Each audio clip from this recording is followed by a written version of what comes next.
सिन्नर इथे राजाभाऊ वाजे यांच्या निवासस्थानी आता समर्थक गोळा व्हायला सुरुवात झाली आहे।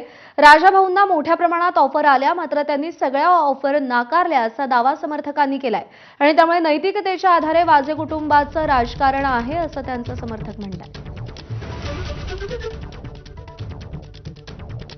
राजाभाऊ वाजे हे दिल्लीमध्ये गेले आहेत।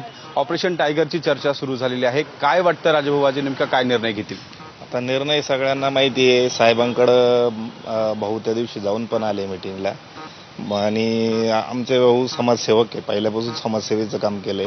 ते काय व्यावसायिक राजकारणी नाही, त्याच्यामुळे पैशाला ते बळी पडणार नाही।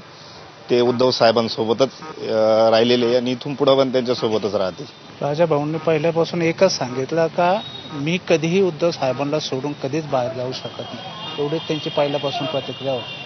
राजाभाऊंचं राजकारणाची पद्धत जी आहे ही नैतिकता आणि विश्वासार्हतेच्या मुद्द्यावर राहते। त्याच्यामुळे आता जे हे उठलेलं आहे सगळं की विकास कामांसाठी निधी येत नाही, त्याच्यामुळे पक्ष सोडावं लागतील, कार्यकर्त्यांची कामं झाली पाहिजे। पण आम्ही आमच्या स्वतःच्या अनुभवावरून सांगतो की आत्ता 6 महिन्यापूर्वी आम्ही नगरपालिकेच्या इलेक्शनला जे सगळे सामोरे गेलो, यावेळेस लोकांनी आम्हाला नैतिकतेच्या आणि विश्वासार्हतेच्याच मुद्द्यावर निवडून दिलं। आम्हाला काम करताना तसं कुठेही जाणवत नाही आहे। पूर्ण नाशिक जिल्ह्यात भाऊंची कामं व्यवस्थित चाललेली आहे। मुळात भाऊंचा स्वभावच असा आहे की त्यांना कुठल्याही पक्षात राहिले, कुठेही राहिले तरी निधी वाभावी तशी काही अडचण येणार नाही आणि आम्हालाही भाऊंनी तसं काही सांगितलेलं नाही आहे। आम्ही सगळे उद्धव साहेबांसोबतच होतो, यापुढे उद्धव साहेबांसोबतच राहू।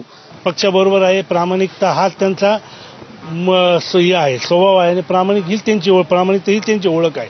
त्यामुळे पुढची बातमी पाहूया। दरम्यान ठाकरेंच्या शिवसेनेचे खासदार